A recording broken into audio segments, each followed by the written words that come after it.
Lots of people think that alphabets are the only type of writing system, but that is not true.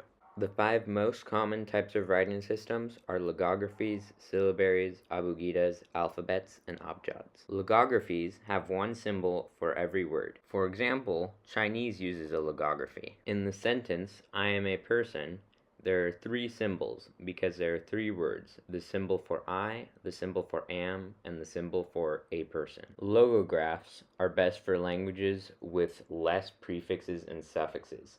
Most languages start out with logographs, but then evolve to have different types of writing systems. Syllabaries have one symbol for every syllable. For example, hiragana and katakana are syllabaries. This chart shows the symbols for ka, ki, ku, ya, yu, sa, si, su, ta, ti, tu, a, i, and u in hiragana.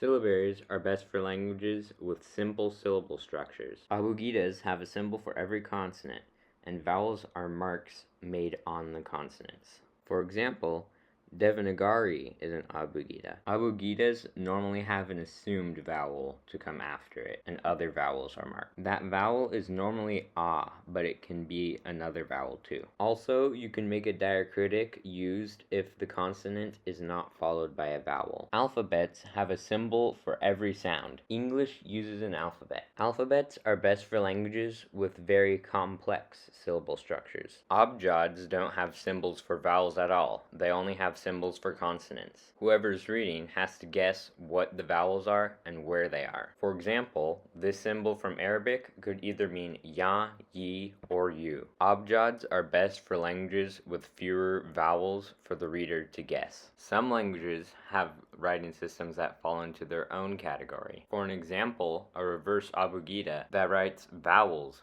with consonants as diacritics. Also, symbols change over time. People stop lifting their pen where they used to, circles stop getting completed, lines get skipped, and sometimes things are added from the medium changing, like serifs on the capital I, which are markings from the tools people use to carve it into stone, when people carve the Latin script in stone. Scripts can also look different depending on what medium it uses. If the writing system is written on leaves, it will have curved lines so then it doesn't tear the leaf when you write it. If the writing system is written in clay, it will have straight, angular lines, and marks from the tools used to write, which would most likely be triangles. Writing systems that use stone as their medium are normally blocky and have serifs. Writing systems that use paper as their medium have flowy lines. Languages written in wood don't have very many horizontal lines because it's easier to carve along the fibers. Your conlang might use a different writing medium, which will have different influences on how your writing looks. There's also writing direction. It can go left to right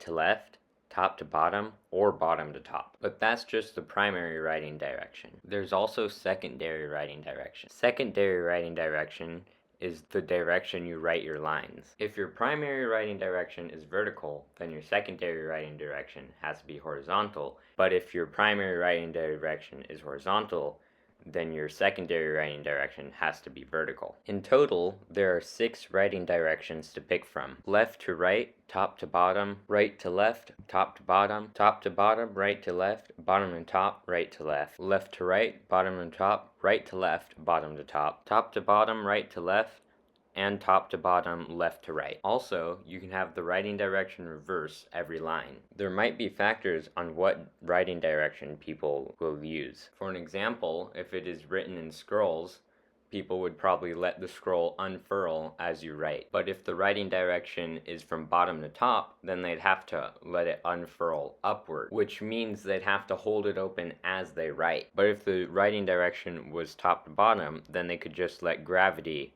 unfurl the scroll. So if your language is written in scrolls, you might want to have a top to bottom primary or secondary writing direction, or at least not a bottom to top primary or secondary writing direction. If your language is written on something skinny and tall, it should probably have a vertical primary writing direction, or else you'd have to start a new line every word. And if it's written on something really tall, it should probably have a primary or secondary writing direction of bottom to top, because people would probably want to start reading at eye level and then look up for more. If it is written with a small instrument, it shouldn't be written right to left because your hands would get in the way. You should also take into account the direction the light is moving. Your writing direction should probably go the same direction as the light, so that you could read where the light is and avoid shadows. I hope you liked the video. Please like, comment, and subscribe. And I bet you like the video on the screen.